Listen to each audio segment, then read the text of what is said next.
Baik, terima kasih atas kesempatan yang diberikan kepada kelompok kami.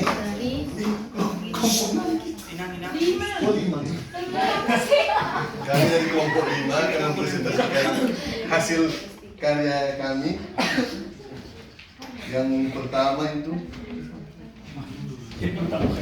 simbol pertama ini menyimbolkan tentang adanya konflik atau konflik lebih tepatnya. Dan di sini kami mengambil masalah sosial di tempatnya di Tri di Bitung, Sulawesi Utara.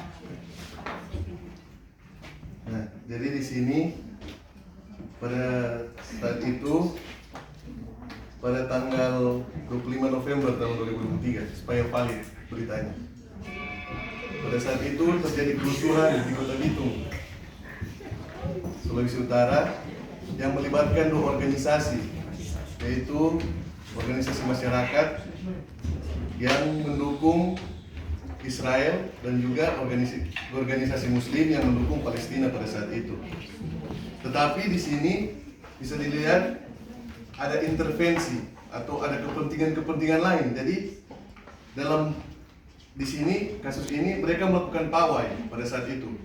Jadi pada saat itu yang organisasi Muslim melakukan pawai, organisasi Kristen juga melakukan pawai pada hari, tanggal, dan jam yang sama. Nah, pada saat itu harusnya dalam surat izin yang diedarkan ke pemerintah, harusnya itu organisasi Muslim yang melakukan pawai duluan, baru organisasi Kristen. Tetapi di situ terjadi tabrakan. Nah, di sini kita masuk dalam poin kedua, adanya intervensi kekuasaan di sini. Jadi di mana dalam pawai tersebut ternyata setelah diselidiki lebih dalam lagi, waktu itu saya melakukan wawancara kecil-kecilan terhadap orang-orang yang di Bitung sana. Mereka mengatakan bahwa kekacauan ini terjadi ada suatu intervensi dari pihak kekuasaan, tapi mereka tidak mengatakan secara spesifik kekuasaan yang mana, siapa kekuasaan itu, tetapi mereka bilang ada suatu intervensi kekuasaan yang dimana pada waktu itu sudah mendekati pemilihan wali kota dan wakil wali kota di Kota Bitung. Kemudian dari historis, di mana di Sulawesi Utara, khususnya di Kota Bitung, itu selalu pemimpinnya itu Kristen. Tidak pernah ada, nggak tahu ya kalau dulu pernah ada yang pemimpin wali kota, wakil wali kotanya Muslim, Hindu atau Buddha. Tetapi kalau di Kota Bitung selalu itu Kristen yang jadi wali kota dan wakil wali kotanya. Nah, kemudian yang ketiga yang dalam aspek sosial itu orang-orang pada umumnya mengetahui bahwa pemerintahan saat ini di Indonesia, Jokowi menetapkan politik dinasti, politik identitas. Padahal di Sulawesi Utara sendiri politik identitas atau politik dinasti itu sudah ada sejak dulu. Kemudian masuk di bagian ketiga. Oke teman-teman, jadi untuk poin ketiga yaitu rumuskan keprihatinan iman. Menurut kelompok kami perlu adanya perdamaian.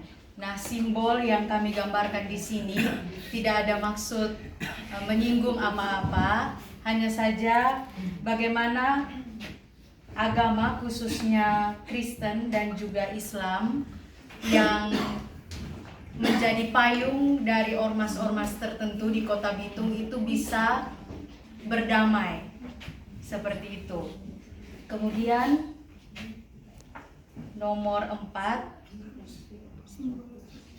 dialog dengan tradisi agama. Kami mengambil istilah dari bahasa Minahasa, Mapalus, yang artinya merujuk pada keadaan duduk bersama untuk membicarakan hal-hal yang untuk kebaikan bersama pula.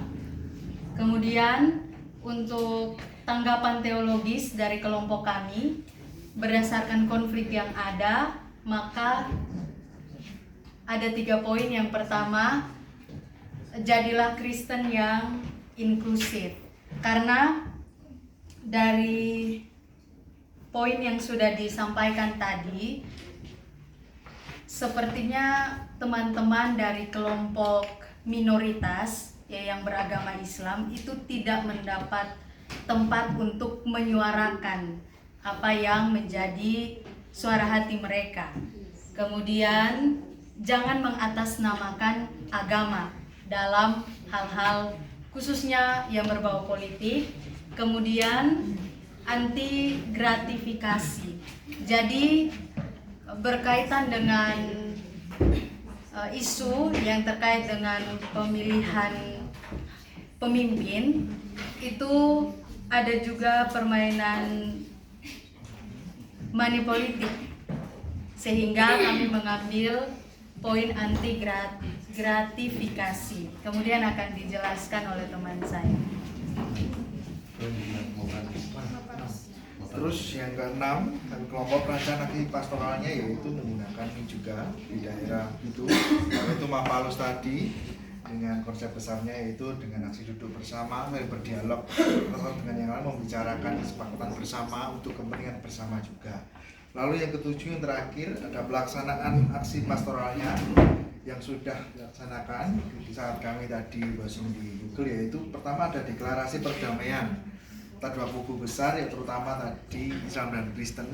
Lalu yang kedua ada doa bersama lintas agama, agar aksi itu tidak hanya dideklarasikan saja, tetapi juga ada aksi yang betul-betul mereka bergandengan tangan bersama dan mereka bisa duduk bersama membahas kepentingan sosial bersama. Kerja bakti ini adalah juga aksi konkret untuk mediasi konflik antara kedua kubu tadi, terutama ormas yang mengatasnamakan agama, yaitu untuk mereka saling bekerja sama dan juga saling peduli satu dengan yang lain agar terhindar dari konflik, itu dengan mediasi konflik. Kerja bakti yang keempat ada pawai perdamaian, yaitu mereka kedua kubu ini menggelar aksi, yaitu pawai bersama-sama untuk mendeklarasikan dan juga untuk menunjukkan kepada masyarakat sekitar bahwa mereka ingin betul-betul menjunjung tinggi, yaitu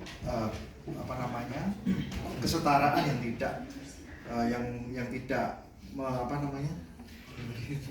yang tidak saling menjatuhkan satu dengan yang lain, yaitu dengan cara yang keempat, pawai perdamaian. Itu yang bisa kami sampaikan di aksi pastoral di poin yang ketujuh dari kami kelompok. Begitu. Jadi untuk kesimpulannya, aksi-aksi damai yang dilakukan pasca kerusuhan di Biritu itu untuk mencerminkan upaya bersama masyarakat untuk memulihkan hubungan antar agama dan membangun kembali kepercayaan. Juga yang lupa ditaruh di poin, program pemerintah juga membuat program pasca anti trauma, yang dimana korban-korban itu juga ada anak kecil, ada ibu-ibu. Jadi pemerintah juga mengupayakan agar supaya dimana ini dua agama ini tidak kembali terpicunya kerusuhan, dan juga untuk menunjukkan komitmen mereka untuk menjaga perdamaian dan kerukunan serta menciptakan lingkungan yang harmonis. Sekian dan terima kasih. Oke, kita berikan tepuk tangan. Makasih.